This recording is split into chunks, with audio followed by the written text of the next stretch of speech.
तो दोस्तों वेलकम है आप लोगों का हमारी thunder Helen is the female demoness villain के बिल्कुल एक और न्यू एपिसोड के अंदर। तो दोस्तों जैसा कि आप लोगों ने पिछले एपिसोड के अंदर देख ही लिया था, वहां पर ना आखिरकार ना जो ड्रैगन क्वीन होती है उसके क्लैन के जितने भी जो एल्डर्स होते हैं वो उसके खिलाफ ना बगावत कर देते हैं और उसको मारने की कोशिश करते हैं। मगर वहां पे ना उसे ना वो चैन अपना आर्मर पहन के आ जाता है और जैसे ही वो चैन अपना आर्मर पहन के आता है ना, जो वो चैन होता है वो सुप्रीम एल्डर को पकड़ के वहीं पे बहुत ही ज्यादा बुरे तरीके से फेंटता है। यहाँ तक कि उससे जो सुप्रीम एल्डर होती है वो ना वो चैन के ऊपर एक जोरदार अटैक करती है, मगर उसके बाद भी ना जो वो चैन होता है वो उसके अटैक से बच जाता है। तो दोस्तों अब यहीं से हमारे पार्ट की शुरुआत होती है। जैसे हमारे पार्ट की शुरुआत होती है हम लोग ना वो चैन को देखते हैं जो अब भी अपना आर्मर एक्टिवेट करके खड़ा होता है और उसके आर्मर से बहुत ही ज्यादा एनर्जी बाहर निकल रही होती है। और उसे वहां पे वो चैन कहते हैं कि ये आर्मर किसी को भी बहुत ही ज्यादा खतरनाक तरह की पावर्स दे सकता है। और उसे वो चैन बोलता है, कहते हैं कि यहाँ तक कि कोई आम इंसान भी अगर इसको पहन लेगा ना उसकी पावर बहुत ही ज्यादा इंक्रीज कर जाएगी। और कहते हैं कि अगर कोई ऐसा बंदा इसको पहन लेता है जिसके पास अपना ही बहुत ही ज्यादा ऑरा हो या अपनी बहुत ही ज्यादा एनर्जी हो, तो कहते हैं कि वो इस आर्मर को और भी ज्यादा स्ट्रॉन्ग कर पाएगा। और ये सारे जो आर्मर्स होते हैं ये सब अपना वो चैन खुद ही बनाता है और ये जितनी भी जो मैजिक टेक्नोलॉजी है ये वो चैन ने खुद ही क्रिएट किया है। वैसे तो ये जो आर्मर है ये नॉर्मल ह्यूमन को ही बहुत ही ज्यादा पावरफुल कर सकता है, मगर ह्यूमंस की मैजिक एनर्जी बहुत ही ज्यादा वीक होती है और इस तरह से ना वो ना इस आर्मर को ना फुल्ली एक्टिवेट नहीं कर सकते, यानी फुल्ली तौर पे ना इस आर्मर की पावर यूज नहीं कर सकते। और यही चीज ना ह्यूमंस के ऊपर लिमिट लगाती है। मगर अगर ये आर्मर वो चैन के पास और इसको वो चैन पहन रहे ना तब उसके ऊपर ये चीज अप्लाई नहीं होती। वो चैन मैजिक आर्मर की फुल पावर एक्टिवेट कर सकता है और इसके ऊपर जितनी भी जो रिस्ट्रिक्शन लगी हुई है ना उन सबको खोल सकता है। और इसी वजह से ना जो वो चैन है वो ह्यूमैनिटी में सबसे ज्यादा पावरफुल है।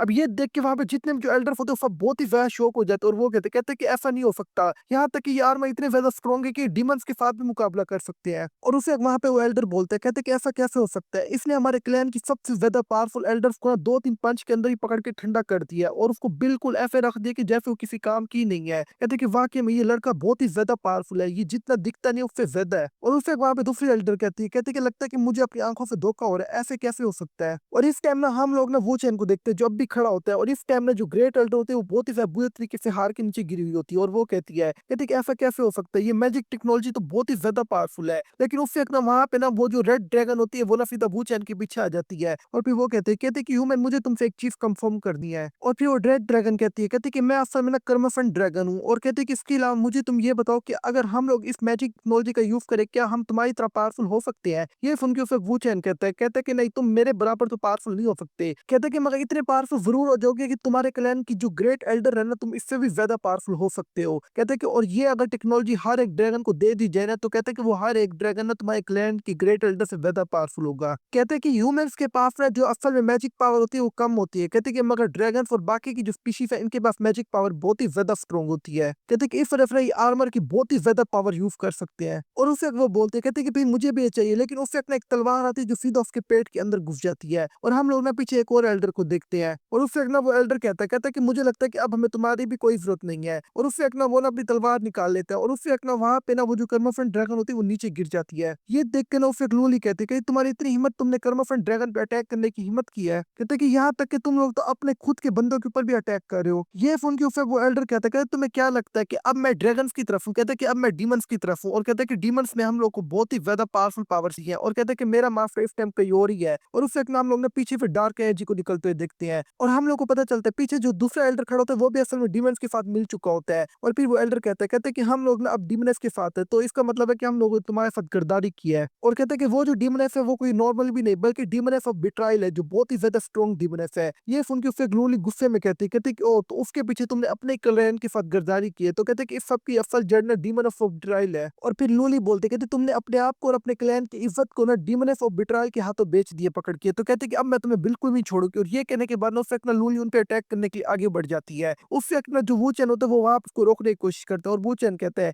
कि तुम्हें जल्दबाजी करने की जरूरत नहीं है। लेकिन जो लूली होती है उसकी कोई भी बात नहीं सुनती और सीधा जाके उन पे अटैक करने के लिए आगे बढ़ जाती है। और फिर लूली कहते कि मैं तुम गद्दारों को बिल्कुल भी नहीं छोड़ूंगी। लेकिन उससे जैसे ही लूली उनके ऊपर अटैक करती है वहां पर उनके ऊपर एक बैरियर चढ़ के आ जाता है और उससे एकदम वो डीमन लोग ना हंसते हुए कहते हैं कि ओ ये जो शील्ड है ये तो हमारे मास्टर की है। और उससे एकदम वहां पे एक पोर्टल खुलता है और पीछे से डीमनेस ऑफ बिट्रायल निकल के आ जाती है और उससे एकदम उसका जो स्नेक होता है वो सीधा लूली पे अटैक करने के लिए आगे बढ़ जाता है। और उससे एकदम वहां पर डीमनेस ऑफ बिट्रायल कहती है कि डाउन स्टार आखिरकार हम मिल ही गए। कहते कि मुझे पता ही था कि तुम अब भी अपनी मैजिकल टेक्नोलॉजी का यूज कर रहे होगे। कहते कि और तुमने मुझे बेवकूफ बनाने की हिम्मत भी की है। तो कहते कि मुझे लगता है कि अब मुझे तुम पे रहम खाने की कोई जरूरत है। और उससे अपना वहां पे ना वो जो स्नेक होता है वो पूरे तरीके से लूली को पकड़ लेता है और उससे अपना वहां पर ना वो जो डीमनेस ऑफ बिट्रायल होती है वो कहती है कि मैंने पहले सोचा था कि मैं इस लड़की को कुछ भी नहीं करूंगी। कहती है कि लेकिन मुझे लगता है कि अब मुझे रहम खाने की भी कोई भी जरूरत नहीं नहीं है। और उससे एक ना वहाँ पे ना वो जो स्नेक होता है वो लूली को बहुत ही ज़्यादा ज़ोर से दबाने लग जाता है। ये देखकर ना लूली के दोस्त उसे कहते हैं कि मास्टर आपका ठीक तो है, लेकिन उससे एक ना हम लोग लूली को देखते हैं जो ज़रा ही मूव नहीं कर रही होती। और उससे एक ना वहाँ पे डीमन ऑफ बिट्रायल कहते मुझे नहीं लगता तुम्हें इतनी ज़्यादा जल्दी मर भी जाना चाहिए। कहते क्योंकि तुम एक गॉडेस हो, कम से कम गॉडेस की तो एक इज़्ज़त रख लो। लेकिन उससे एक ना डीमन ऑफ बिट्रायल अपने हाथ को देखते हैं और वो कहते कि नहीं कुछ तो गड़बड़ है यहाँ पर। और उससे एक ना जब ना डीमन ऑफ बिट्रायल उसको गौर से देखते हैं तो डीमन ऑफ बिट्रायल कुछ सोचने लग जाती है। और उससे एक ना वहाँ पर ना जो डीमन ऑफ बिट्रायल होती है वो ना डाउन स्टार को देखती है जो अब भी वहीं पर खड़ा होता है। और उससे डीमन ऑफ बिट्रायल बोलती है, कहते कि डाउन स्टार तुम्हारी वाइफ मरने वाली है, क्या तुम उसको बचाने के लिए नहीं आओगे? तुम अभी तक वहाँ पे खड़े क्या हो? कहते क्यों तुम मुझे आके देखो और मेरे से निपटो अच्छे तरीके से। ये देखकर उसे एक ना वहाँ पर वूचेन कहता है कि ओ देखने से तुम्हारा क्या मतलब है? क्या ये तो नहीं? और उसे एक ना वहाँ पर वूचेन की आंखें ना डीमन ऑफ बिट्रायल के ऊपर से घूर के देख रही होती है। और उसे एक ना डीमन ऑफ बिट्रायल बहुत ही ज़्यादा डर जाती है। और फिर डीमन ऑफ बिट्रायल कहते कि मुझे ऐसा क्यों लग रहा है कि ये मुझे पूरे तरीके से देख सकता है। और उसे एक ना वहाँ पे ना हम लोग ना वूचेन को देखते हैं जो बिल्कुल उसके सामने आए खड़ा होता है। और उसे एक ना वहाँ पे वूचेन कहते हैं कि लो अब बताओ तुम मुझसे चाहती क्या हो? अब ये देखकर ना उसे एक ना वहाँ पे डीमन ऑफ बिट्रायल बहुत ही ज़्यादा डर जाते हैं और वो कहते कम्युनिटी ठर की तू मेरे इतने ज़्यादा पास क्यों आ गया है? और उसे एक वहाँ पर एक ब्लास्ट होता है। और उसे एक ना जैसे उस ब्लास्ट का धुआं हटता है ना हम लोग डीमन ऑफ बिट्रायल को देखते हैं और फिर वो कहते कि आखिरकार यहाँ पे हो क्या रहा है? एकदम मुझे हुआ क्या था? और जैसे ही डीमन ऑफ बिट्रायल सामने देखती है असल में ना उसने लूली को नहीं पकड़ा हुआ था बल्कि अपने ही 2 आदमियों को पकड़ा हुआ था। और उससे एक ना उनमें से एक बंदा कहता है कि मास्टर ये तुम क्या कर रही हो? हम लोग बस मर ही गए अब। और अब डीमन ऑफ बिट्रायल को असल में पता चलता है असल में जो वो चैन होता है उसने ना इसके ऊपर ना एक इल्यूजन लगा दिया था और जो डीमन ऑफ बिट्रायल है इसको खुद भी नहीं पता चला था। और उसे एक वहाँ पे पीछे से ना वो चैन बोलता है कहता है कि वो कितना ज़्यादा बुरा हुआ। खुद डीमन ऑफ बिट्रायल को भी नहीं पता कि वो किसी और के इल्यूजन के अंदर है। और उससे एक ना वो चैन कहता है कि मगर अच्छा हुआ तुमने मुझे काफ़ी टाइम दे दिया कि मेरे पास ना अब ये करने का टाइम आ गया है। और हम लोग ना लूली को देखते हैं जो अपनी पावर बहुत ही ज़्यादा तेज़ी से एक्टिवेट कर रही होती है। और फिर लूली बोलती है कहती है कि मैं कब से इस टेक्निक का यूज़ करना चाहती थी। और उससे एक ना वहाँ पर जो लूली होती है वो ज़ोर से ज़मीन पे ना अपना हाथ मारती है और लूली की बॉडी से बहुत ही ज़्यादा एनर्जी निकलने लग जाती है और वहाँ पे ज़मीन पूरे तरीके से डिस्ट्रॉय होने लग जाती है। ये देखकर डीमन ऑफ बिट्रायल कहते कि आखिरकार ये हो क्या रहा है? मगर उससे एक ना वहाँ से ना एक थंडर ड्रैगन निकलता है और उससे एक ना वो जो थंडर ड्रैगन होता है वो लूली की तरफ बढ़ने लग जाता है। ये देखकर ना उसे ग्रेट एल्डर कहते कि ये क्या है? ये तो हमारे जो ग्रेट एंसेस्टर्स है ना उनकी स्पिरिट्स है। लेकिन उसे एक ना वो जो ग्रेट एल्डर के नीचे ज़मीन होती है वो भी टूट जाती है और ग्रेट एल्डर फिर तो ज़मीन के अंदर जाने लग जाती है। लेकिन उससे एक वहाँ पे एक ड्रैगन आता है जो उसको बचा लेता है और उसको लेके वहाँ से उड़ के जाने लग जाता है। और उससे एक वहाँ पे ग्रेट एल्डर कहती है कि लूली ने ना इस आदमी के पीछे ना हमारे जो एंसेस्टर्स की स्पिरिट है उनको बुला लिया है और उनको तंग करने की हिम्मत किया है। कहते कि लूली ने इसी आदमी के पीछे ना हमारे एंसेस्टर्स को भी तंग करने की हिम्मत की है। कहते कि अब हम लोगों को ना वापस है ना जो लिली था उसके पास जाना पड़ेगा और कहते कि जितने भी जो हमारे बंदे हैं उनको भी जमा कर लो। कहते कि हम सब लोग ना लिलित के पास जा रहे हैं। कहते कि वो सबसे ज्यादा स्ट्रॉन्ग डीमनेस है,